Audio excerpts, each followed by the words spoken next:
hope you're well. I hope you had a good day. My name is Dudu, that is short for Dudu, and welcome to my YouTube channel. This series that I have on my YouTube channel going on right now is called God Through Pain, and we are on the second video. Is it the first episode or the second episode? Depending on how you view the first video, right? I think I'll just call this the first episode because now this is the part where we really get into it, right? The first video was more of an introduction where I was speaking about what I intend to achieve via the series, right? Why I am beginning the series, right? Um, yeah, and just all the nitty-gritties, really. Yeah. So if you want to know more about that and what this is going to look like, please go check out the first video. It's literally the first video on this page. You will not miss it. You will not miss it. Okay. And so in this video, in this episode, I will be speaking about my salvation story, right? The next episode, I will continue from then on. I wrote my salvation story on my laptop, yeah, on a document. I typed everything out, right? Yeah, so you'll see me glance, like, a lot. Yeah, let's get into it. So, I started out in a two-person household, right? With my parents being together but not yet married and living together. Right, so it's just me and my mom. And then later, our household became a four-person household, right, with the addition of my brother. And then after he was born and I guess grew a little, my parents got married, right? All this happened in my early childhood. Is it early child? Let's not even go into that yet. But yeah, I was 8 when they got married. Okay, spiritually speaking, we weren't much of a conventional church-going family, where every Sunday all four of us wake up in the morning, get dressed in our Sunday best, go to church, come back, have lunch. My brother and I go to we didn't have that thing where we just went to Sunday school, and then during lunch we speak about the message, and then perhaps during the week we have like devotion. Yeah, we were not that family. Rather, um, after my parents married, they began attending an African traditional church where African spiritual beliefs uh, are mixed with Christian beliefs, right? And before that, right, before my parents, because essentially it was my dad who I think just made that consistent in our home. Yeah, but before that, and even during, but I think after they got married, it wasn't as consistent anymore. And what I mean is, my great aunt, right? If we're being technical, but really she's just my grandmother, my my actual grandmother's sister. Yeah, my grandmother. She would take me to a Black Pentecostal church, whenever I was over at her place, right? And therefore, my experience with the church, my parents preferred, like my experience with the church, my parents preferred was, yeah, wait, sorry. Sorry. Therefore, my experience with the church, my parents preferred on the on and off times that they took us, um, as being the kids, was not necessarily what I found normal nor liked, right? Just because I preferred the Pentecostal church, right? That's what I knew before. And that's what my circle of friends were into as well. So, like, in our community, right, the people that we were surrounded by, they were more Pentecostal, right? And even if I wasn't surrounded by by kids from Pentecostal homes, I would then be surrounded by kids from perhaps agnostic homes, right? And so there was no like staunch belief system that I knew of anywhere else outside of my home. I don't know if that makes sense. Yeah, so everyone else was easygoing. Everyone else was Pentecostal, like that. Okay. And then, yeah, okay, yeah. And yeah, I just preferred the Pentecostal church. I liked it.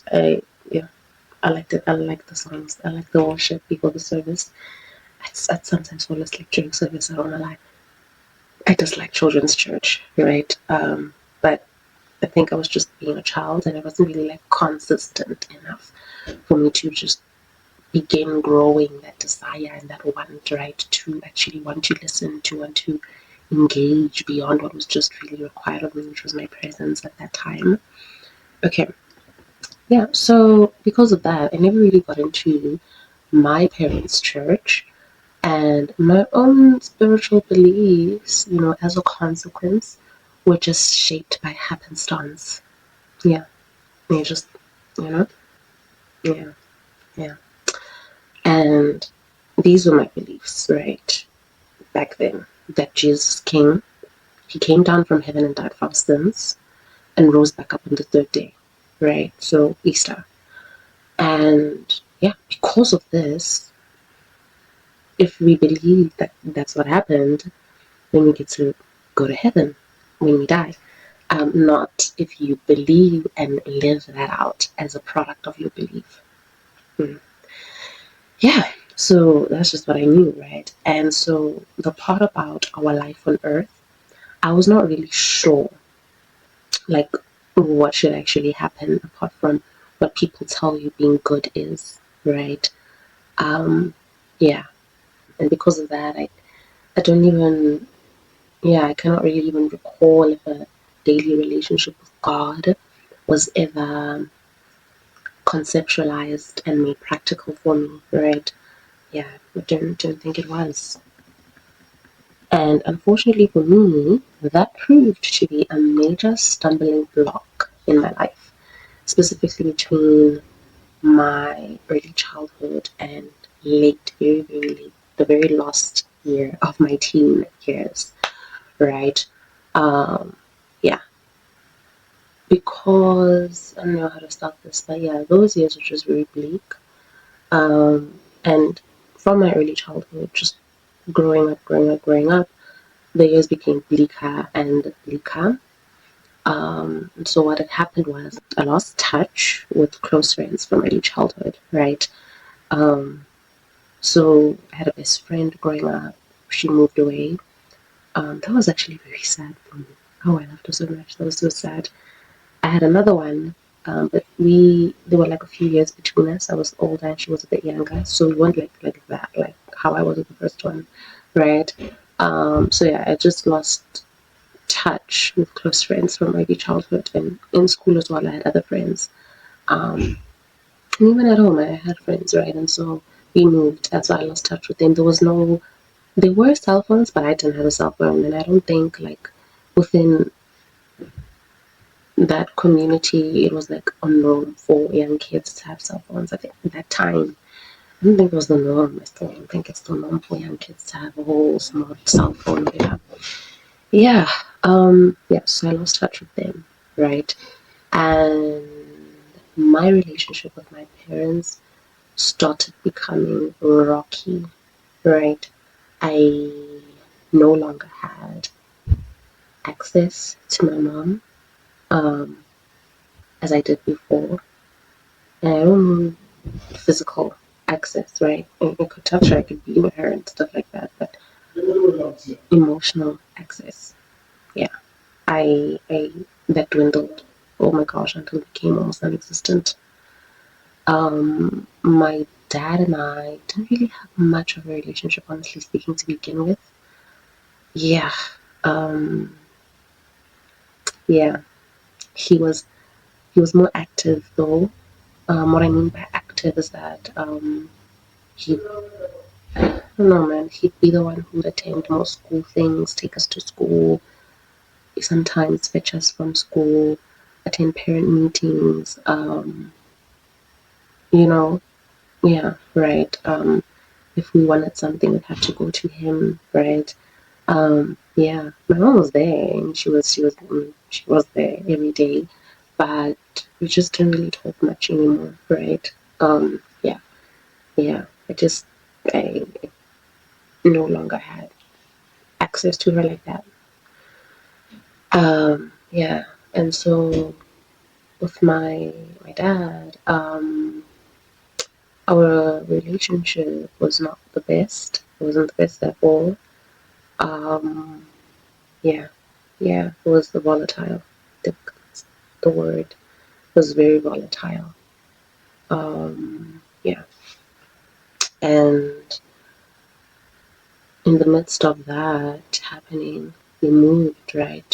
We moved quite a bit until we settled down. And what I mean by quite a bit, so where we initially stayed, like from there, I think my parents bought a house, right? But more like a plot, right? Not even like a plot, but you know when there's like a new development in some part of another town and they're still building, right? And so they just they bought their little plot, I guess.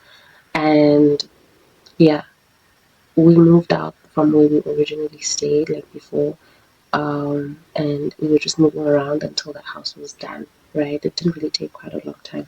I think maybe like a year, no, not even a year, maybe 2 years.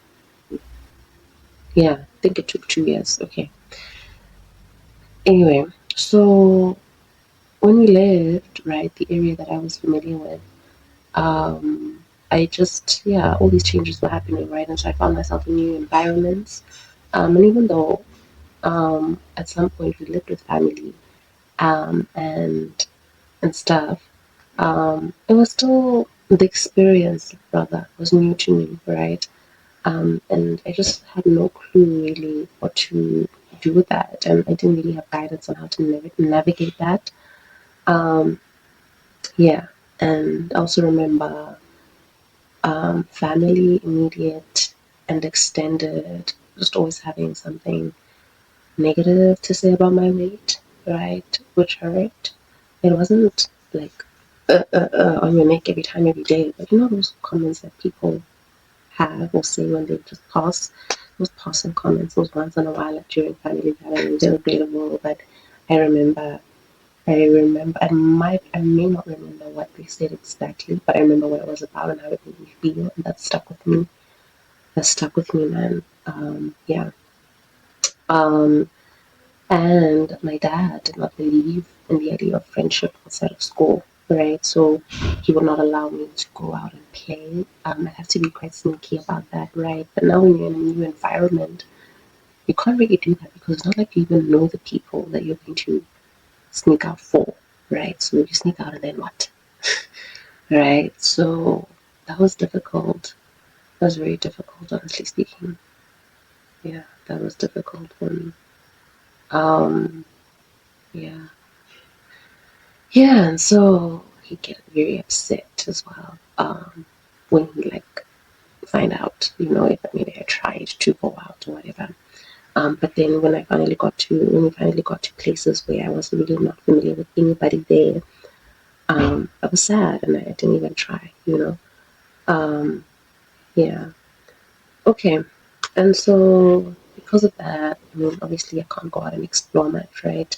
And so I became a homebody. Yeah, so I became a homebody. I just stayed home quite a lot. Yeah, just school. I was just home. Yeah, I was home. I was home with my little brother. So that happened. I was a homebody, and I kind of had no friends for quite a while. Outside of the friends that I had in school, and because I couldn't go and see them whenever I wanted to spend time with them outside of school, that was hard for me. Yeah. So that and the relationship I had with other relatives, which I really loved, um, it became strained. The amount of times we be together dwindled, honestly speaking. The more I grew, the more it just shot down, right? And that's because of their own strained relationship with my parents, right? So that hacked me. Yeah, and my relationship with my little brother, that was strained too, right? We never bonded, honestly speaking. We never bonded. There wasn't And what I mean by we never bonded, we grew up together, but we were so separate in our ways. There was no show that we enjoyed together. There was no topic of interest between us that brought us close, right? There was nothing. There was nothing. Maybe I don't remember. Maybe he does. I hope he doesn't. I hope But as far as I can remember, we were just like hi, and that's it. Yeah, it was just that person in my space. I probably was his annoying sister too. And I think the things that I was going through just made things quite worse because I also just became a person who just took out my frustrations on him. Yeah, something that I'm really not proud of, honestly speaking.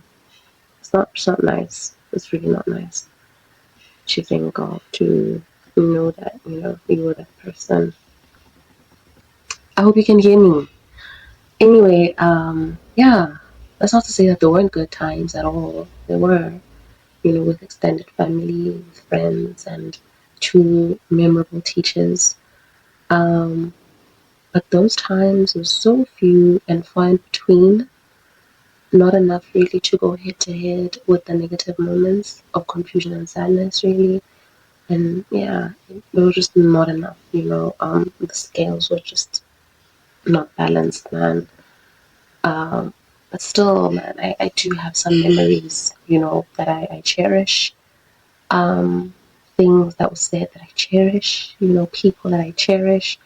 Um, I mean, I cherish all of them, but when someone just has a place in your heart just because of the memories they gave you, the words they said to you, right? For example, there's this one aunt of mine who took the effort to really build me up, you know. She'd always compliment my looks and my height. She even rebutted my own conditioned beliefs about my weight at a time when I actually looked good, right? In high school, I was actually quite beautiful. I just didn't know at that time. I didn't know, right? Just because of how I grew up. Child, she even say things about how I could run for Miss Essay, and I never believed her really at that time. It's only when I look back years later at pictures, right? Yeah.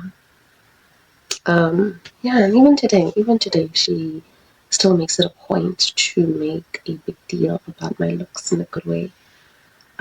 Even with the added weight, right? She's not unrealistic, but she's kind in her words about me and how I look. And that, yeah, I really appreciated that. I know I'm getting emotional. Wait. But yeah, yeah, that was, I don't think I'll get that, man. And I needed it, right? I really needed it. Like, yeah, going back, I think all those moments, right? The negative ones, the ones that I mentioned before, unfortunately, they just resulted in me becoming quite an emotionally unregulated child, and teenager. And what I mean by that is, um, I experienced quite a lot of hurt, a lot of pain. I felt it, right? I felt it. Um, I felt a lot of big emotions frequently, almost on a daily basis. Yeah. And I did not know what to do with them. I did not know what to do. You know, I couldn't regulate myself. You know, um, I couldn't talk myself down.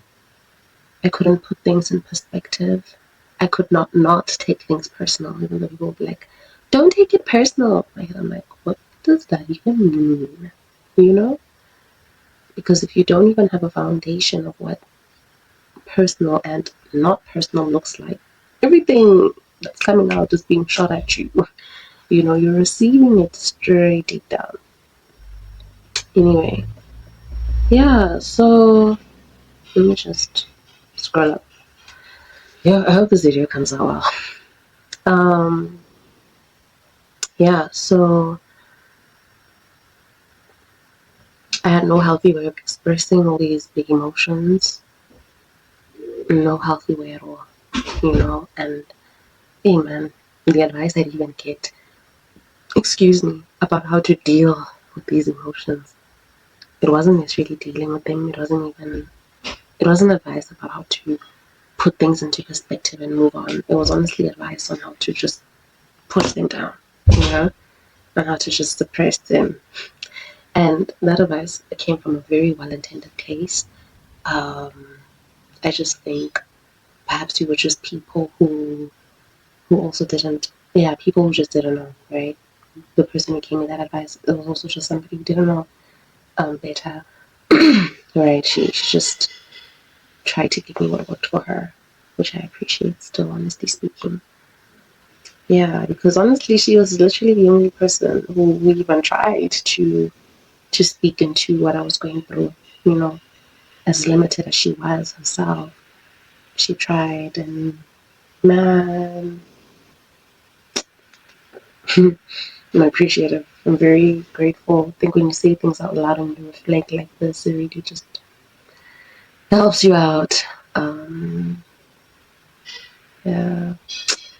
Hey, anyway, so because I had no healthy way of dealing with my emotions, I became somebody very frustrating to deal with, to be around, especially if you were not my favorite person, or if I just didn't really have any regard for you, as I should have.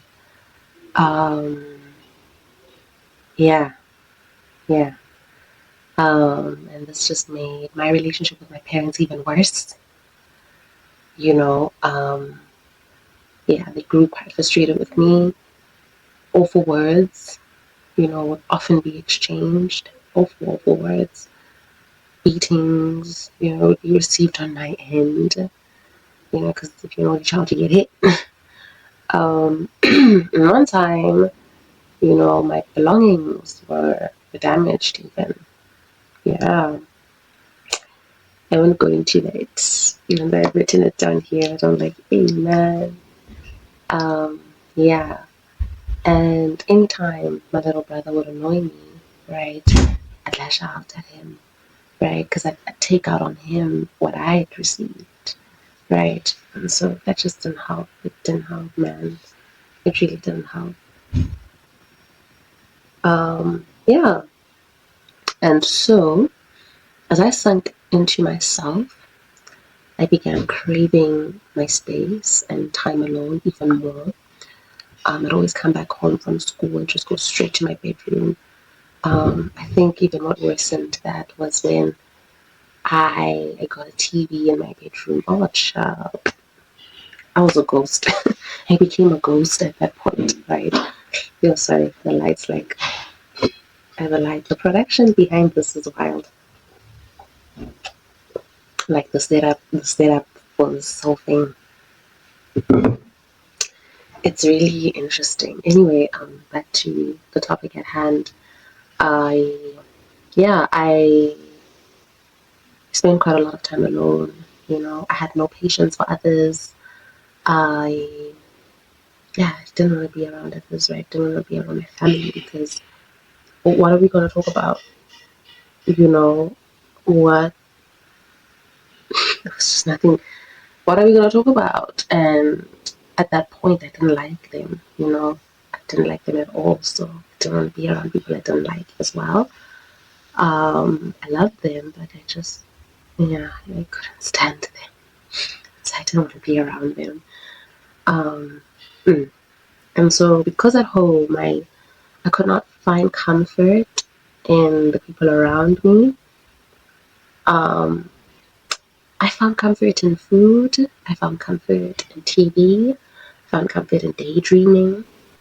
And things got worse when I switched schools and went to one in our new neighborhood, right? Remember earlier, I spoke about how we had originally lived like in one place, and while we were waiting for the next house to be like built, we were like moving around a little bit, right? And so when we finally got to that house, right, that's when I moved schools. Um, and yeah, all these things are happening during then. But now at that new school, I experienced bullying, right? I was teased a lot because of my weight. Um, yeah, I was teased a lot because of my weight and in very hurtful ways that I just couldn't understand. Um, yeah, and there'd also be like physical altercations between myself and the other learners, but those were quite rare. That was just a weird time, and I just didn't really understand that environment. Um, I didn't understand, you know. Um, anyway, I loved learning, but I also struggled with maths, and so just my confidence plummeting in that area, also just added to my struggles, and it didn't get better, right? Because when I continued in high school, things just got even tougher for me. Um, Academically speaking, I passed. Don't get me wrong, excuse me, but I had no self discipline, and so the concept of studying, I was just like, oh, but I never implemented it, and who was gonna check me, because my parents didn't really check on homework like that. Um, yeah, unless they were called by like during like a parent teacher meeting. Yeah, but it wasn't a matter of are you studying, you taking your phone away, study. Nah, I'd literally just read through my books the day before a test, the day before an exam. I just read through. Sometimes even the morning of. It's a wonder. And my marks were just quite average. They're just very average, just normal, except for maths. Because of that, I then switched to maths literacy. Because you and we couldn't really afford tutoring back then. So yeah, I'm hungry. Anyway, so yeah, just yeah, but it was nice. I wanted to rise up, right? I just didn't know how. Yo, my tummy's rumbling. Yeah, everything I've mentioned just added to things being quite bleak, feeling bleak. Um, I hated it, man. I hated it. Um, yeah, I couldn't make sense really of my life, to be honest with you. And through it all, God just became quite distant for me, you know. He seemed quite distant, not he became, right? Because God doesn't really move. Um, yeah, but the idea, right, of following Jesus, having a relationship with Him, the fact, it wasn't really there to begin with, but now because of those things, it's just, right, it's just shot down to sides. Yeah, and at the end of the day, because of everything, I, yeah, like all these things created deep wounds of rejection, abandonment, and I don't mean abandonment as in they threw you into it, they threw you away. Sorry, I was about to say they threw you into a bin. No, that is abandonment too, right? But I don't mean the type of abandonment where you are physically separated from your family, by your family, but I mean the emotional kind, right? Emotional neglection or neglect. Although there were times, where I would actually get left behind. Like my dad would see me coming and he'd drive off. There were just other times where when I needed, somebody there, they wouldn't be there, right? Um, as logical as it seemed for them to be there. Yeah, so it's just rejection, abandonment in that mostly the emotional sense. A deep sense of helplessness, and a deep-seated sense of unworthiness, all those came out of that. My experience in general, my life experience. Right, and so because of all that, I grew. I'm coming closer because I want to make sure that I'm audible. I grew to question my existence and I craved a way out of it. because my existence was just, it was too bothersome. It was too bothersome. No. So just like, take me out. Take me out. You know? Take me out the group chat, fam. I don't want it. I don't want it anymore. I don't want it anymore. It seemed useless anyways, you know? So yeah, I wanted pure silence. I wanted peace. I just wanted to, away from those wounds, those feelings and the thoughts that accompanied them, the daily experiences. I just wanted to reprieve, you know? Yeah.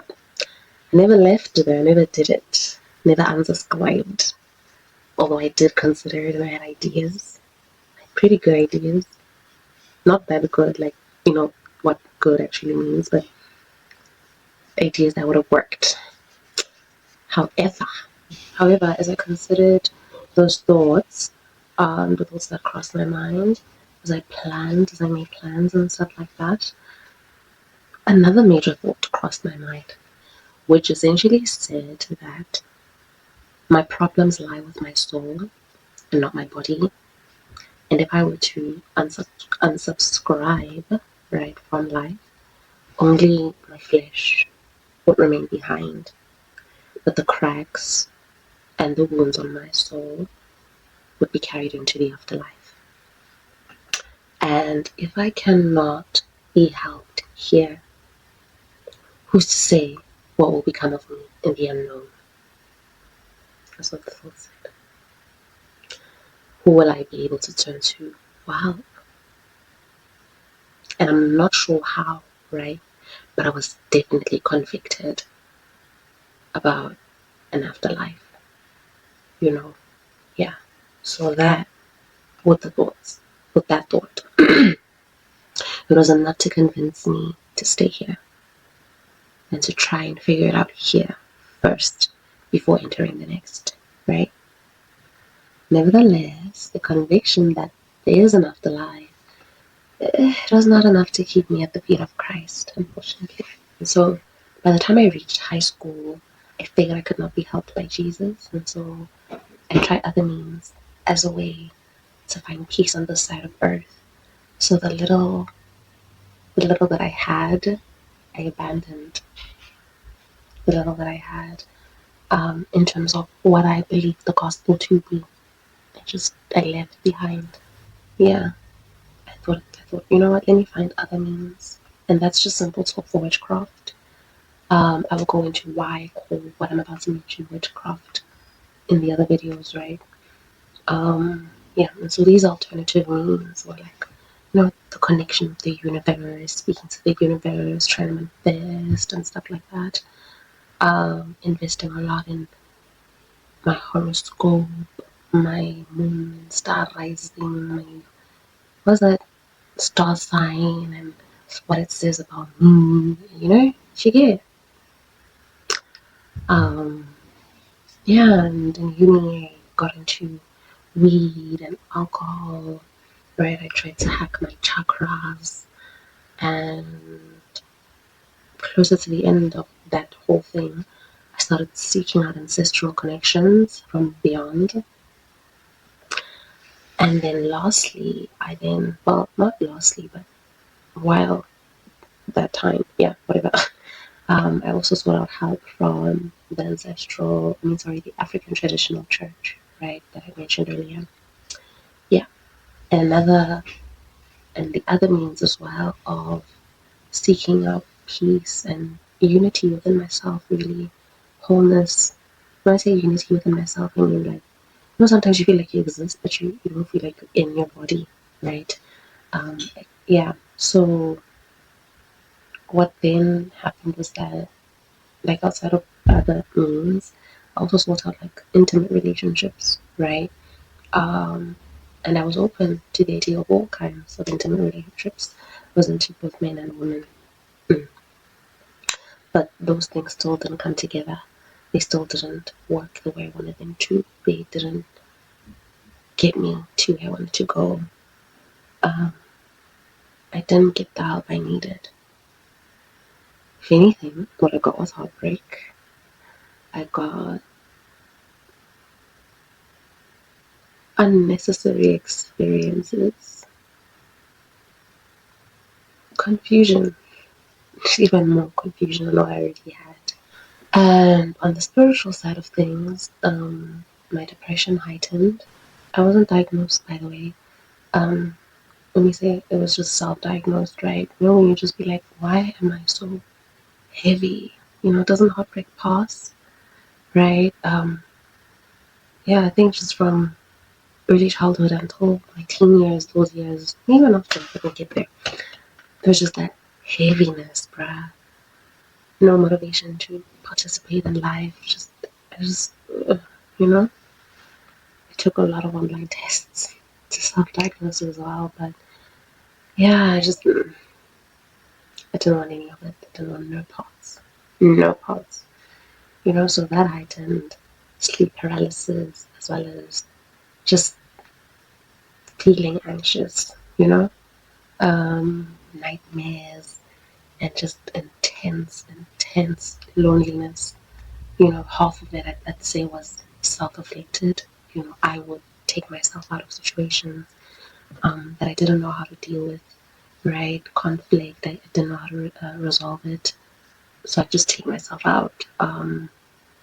Anything I didn't like, I'd take myself out. And by the time I knew it, I'd taken myself out of a lot of circles of people, you know. Uh, yeah. And then the other part of that loneliness, it was just that internal loneliness where I felt forever alone. Yeah, I just felt cold within me. Yeah. So those feelings I already had, right? I already carried with me, right? But then engaging in the things I mentioned didn't help at all. Oh my goodness, it didn't help at all. It even just made things worse. Then one day in my third year of uni, on the 19th of October, I was feeling very low, lonely, and as though my life had come to a halt. I remember I was in my room that day, and it was a quiet day. I think it was a Saturday. Was it a Saturday? I don't remember. Or a Friday. Either way, I'd either skipped class or I had no class. But um, I was just in my room, and I was feeling the loneliness, and I was just sad. But it was pretty outside. You know, I could see out from my window from where I was sitting on my bed. Um, I also think I'd run out. No, I did have weed. I just didn't feel like smoking it at the time. Wow, but I think that was a good thing because of what happened next, right? So, yeah, I tried to imagine my future, and what I saw instead was a red brick wall. I couldn't see past that wall. Every time I closed my eyes and tried to see my future in my mind's eye, to just imagine it, to paint it out for myself, I couldn't see anything except that red brick wall that was so high, it reached up into the sky, right? But for some reason, I didn't find that strange. I mean, I did, right? But it wasn't intense. I was just like, well, you know. But there was a sense that accompanied that imagery. That sense was that my life has come to a halt, right? I just understood that. I understood that there was no way forward. Yeah, I wasn't scared. If that's what you're wondering, I can't really say I remember the feelings I felt. You know, um, because at that time I'd gone really good at suppressing my emotions, you know, to the point where I didn't really cry much unless like the pain I was feeling inside was intense.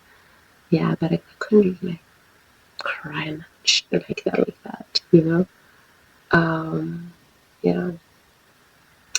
Anyway, so I just shrugged, man, and I wanted to go get some air outside. So I left my room, and as I left my room, I turned right, and I was walking through the passage. Um, when you know, there's the kitchen, and so there was an acquaintance. At that time, she was an acquaintance. She then became a friend. Um, Yeah. And so we lived on the same floor in our uni residence. And so she was cooking, I think. I don't really remember what she was doing. And so I spoke to her, I asked, I said, called her by name, I'm not gonna mention her name. I don't know if she'd like me to. I asked, I said, what do you do when you feel lonely? And she said, I don't feel lonely. I have Jesus. I always make that voice just because she always had a high pitched, well, she has a high pitched voice, right? But it wasn't just the voice, it was rather like, the deliverance of that statement. But yeah. So she's like, I don't feel lonely. I have Jesus. I was like, that was I think, I don't know if I did that, like, I don't know if she saw my reaction, but that was just my feeling as well internally, right? I'd like to think that she didn't see me do that. She said some more, but I was done. And so I wanted to walk away because I didn't want to. Um, Child, I didn't even take 3 steps. And a voice, again, a voice, it says, you pride yourself on being open minded, but you won't even listen to what she has to say. And it said that calmly. And I was like, excuse me? What? You talking to me? What? I said, no way. Surely it can't be me. But it wasn't. That was speaking true. Child, I didn't even question the source. I think it was the Holy Spirit though, but I didn't question the source. And so I said, and like, you know what? Yeah, just for that, net for writing, I will listen. And I will listen well, right? I said, I will listen. And I will listen well. I'll listen well. I will open my ears and I will receive what she says, right? Okay, I listened again. However, unfortunately, for both you and I, my mind cannot recall that conversation, but my heart can. My heart remembers. My heart remembers how I felt, that my questions were answered or being answered. My heart remembers the relief I felt. It remembers how it felt as though my thirst was quenched. You spoke that day for hours. When we began speaking was during the day, right? Late afternoon, I think around 4. And we stopped close to midnight. I think a few minutes until midnight. Yeah. I remember I remember like tidbits. I remember just asking her questions, and I remember I think one of my questions was about original sin, like why are we so, like, we weren't there, Eve did that on her own. What do our actions have to do with us? Right? Yeah, but then that question came from the perception that I was inherently good and that I had no evil within me, and that any evil that I engaged in was more of a form of retaliation, right? And it was justified and it was necessary, right? But I think that's how we all view ourselves as human beings. Um, and that's why the world is the way it is.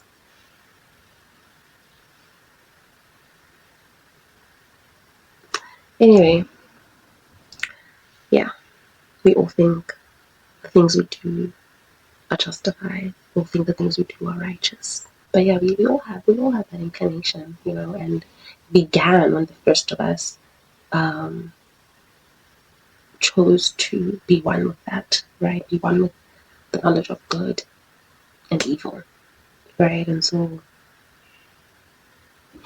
the evil that we do and participate in, it's not external. We're all capable of the deepest. darkest depths of such, right? We're all capable of that. Just because we don't have the opportunity and the chance, the resources to engage, doesn't mean we can't. It doesn't mean we will never. We just really don't have the opportunity. That's why I don't really judge corrupt officials much. I don't even judge. I don't judge. I don't judge you. And what I mean by judge, what I mean by I don't judge, I mean, um, because judgment is righteous as well, right? But I don't look at them. I don't write them off and say, "You're beyond help." Nothing good can ever come from you. I think as long as we're all alive, we're still within the reach of God. We're not beyond mercy. We're not beyond restoration. We're not beyond healing. Yes, yeah.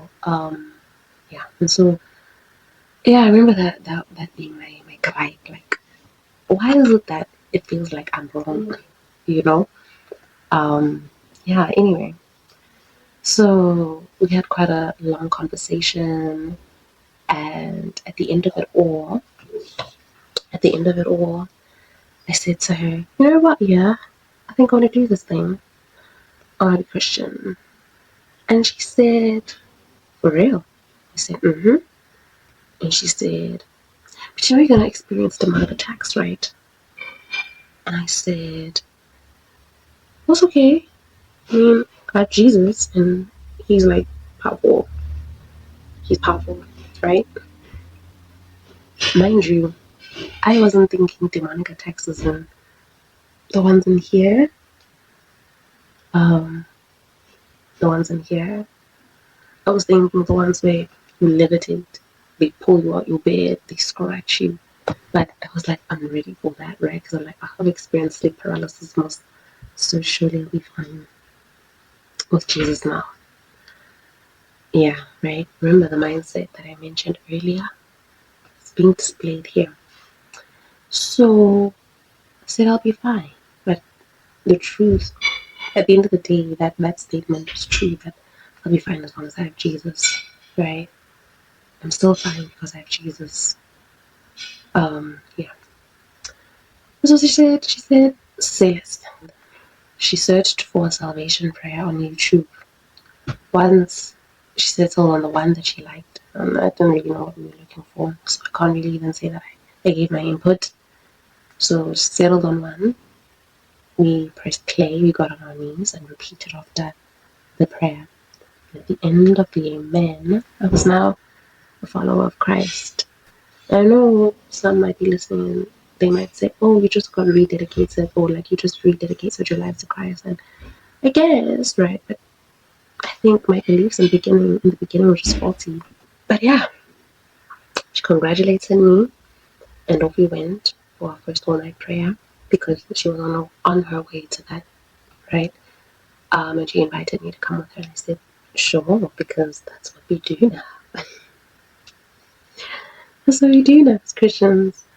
And funny enough, on our way there, I passed by a group of acquaintances who knew me quite well as a smoker and drinker. We didn't really exchange words, just glances, really. I mean, I'm passing by, so obviously, you're gonna look. Um, yeah, that was just funny. Um, and we went, and that was it.